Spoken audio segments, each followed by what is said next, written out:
Hello everyone, welcome to my channel. I hope everyone is having a wonderful day. Before starting the video, please go ahead and hit the subscribe button and give this video a like up. Today on The Young and the Restless, Sally and Billy have a dinner party with Jack and Diane. Damian and Amy share some common memories, and Lily tells Nate what she's learned. All products and services featured are independently chosen by editors. However, Soaps.com may receive a commission on orders placed through its retail links, and the retailer may receive certain auditable data for accounting purposes. At Billy's place, he chuckles as Sally chops and punches the pillows into shape. Since she knows tonight is important for him, she's determined to make things perfect. He's sure that if things go south, it won't be due to fluffy pillows. Thanking her, he kisses her before the doorbell rings. Billy calls the guests in. It's Jack with Diane on his arm. They look around at the place and admire what Sally has done to it.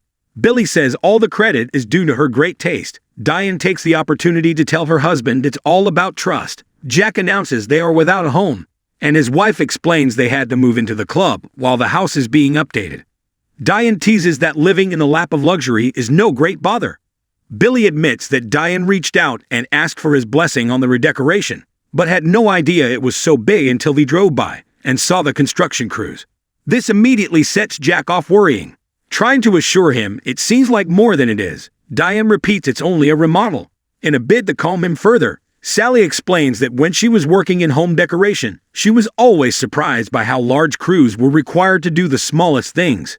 When she mentions demo crews, Diane begs her to stop before Jack has a heart attack. Diane tells her husband that if he doesn't like the remodel, they can turn it back into the old and dated museum that he loved before. Everyone is relieved when Billy decides to change the subject. He thanks them all for being there at this turning point in his life.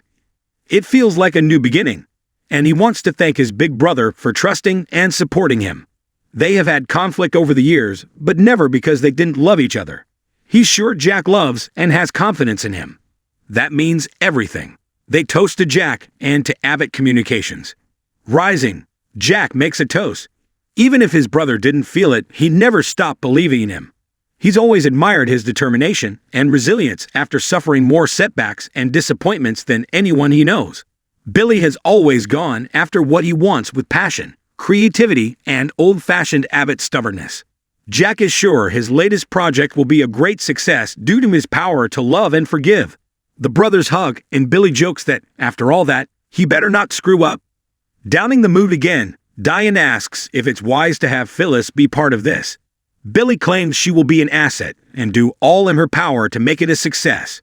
Well, let's just hope this redemption tour is more successful than the last 100 or so, Diane snipes. Billy doesn't want to spend the evening defending his decision. Jack changes the topic to the launch, but this leads to his brother admitting that Phyllis left town to chase down some mysterious partnerships, and she's been impossible to reach.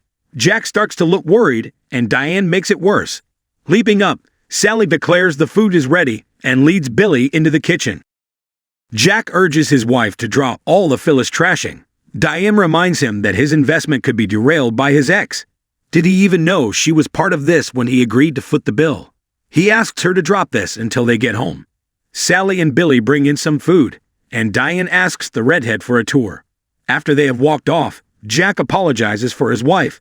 But Billy doesn't care what Diane thinks. Jack assures his brother he will trust his instincts, although Phyllis running off is alarming. Billy can hear that. Be careful, advises Jack. At Nate's penthouse, he has the champagne out for his cousins. They toast to the company growing and prospering. They've been working on a merger for 6 months and finally closed it thanks to Lily. Nate toasts to her getting them past the finish line. Devin adds she's the best there is. They are just thrilled she's back where she belongs. Lily marvels at how she ended up there after all that she had to go through. I guess Victor Newman was right, damn him, she admits. The topic turns to Damian and Amy. Lily announces there are some things about his half-brother he needs to know, as she sits and sips her champagne. She explains she had Damian investigated after he pushed to meet with her. She wanted to know if there was more to the story than it seemed. Nate reminds her he never asked her to poke into his half-brother's past, and wouldn't have. Devin is more concerned with what she found out. Pouring more champagne, Lily explains that Damian doesn't own the 2 companies he was purported to own. The real owner is a private company called Arabesque. Damian is a CEO of 2 companies, but they are owned by Aristotle Dumas. Devin has heard the name and explains that no one even knows what he looks like. Lily says he goes out of the way to keep his involvement quiet. She thinks that Damian lying about details like this is a big red flag and begs the question of what else he could be lying about. Nate wonders how Denise missed all this and asks how she found out. She tries to avoid answering directly but is prodded into admitting it was Victor. Nate's furious that man is anywhere near his business, but his cousin assures him he's not involved. They argue about what this Dumas guy has to do with this. When Lily admits she's had a few meetings with Damian and that there's always been something strange about him, Nate repeats that he never asked her to get involved. She explains that Damian asked her out, and she agreed for Nate's sake, because she thought she could help with the Amy situation. I was trying to break open this box of lies he's been telling you since he came to town. Lily insists. Her cousin says that's all irrelevant. This is only about Damian and Amy. If his half-brother learns he was being investigated, he might be angry and leave town, without giving Amy another thought. Lily apologizes. Her cousin knows she meant well. He's grown to care about Amy, and she's given him insight into a man he lost when he was too young.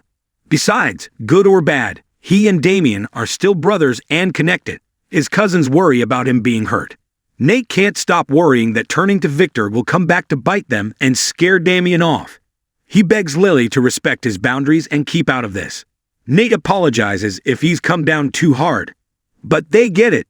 He's trying to give his brother the benefit of the doubt and assumes there is a good reason behind all his mysteriousness. Devin offers any help they can give. Leave it alone. Just leave it alone. I've got this, Nate requests. Amy and Damian are at a table in the dining room of the athletic club. She announces she's ready to give him all the answers he asks of her. Damian isn't even sure where to begin.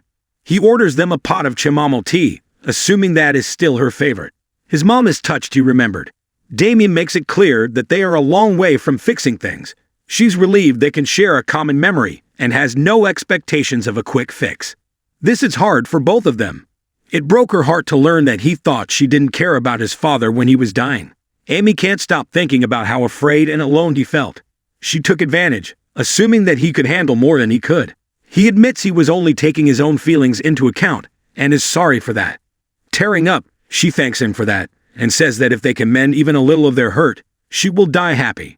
Once the tea arrives, she smells it and smiles, remembering his cat, Figaro.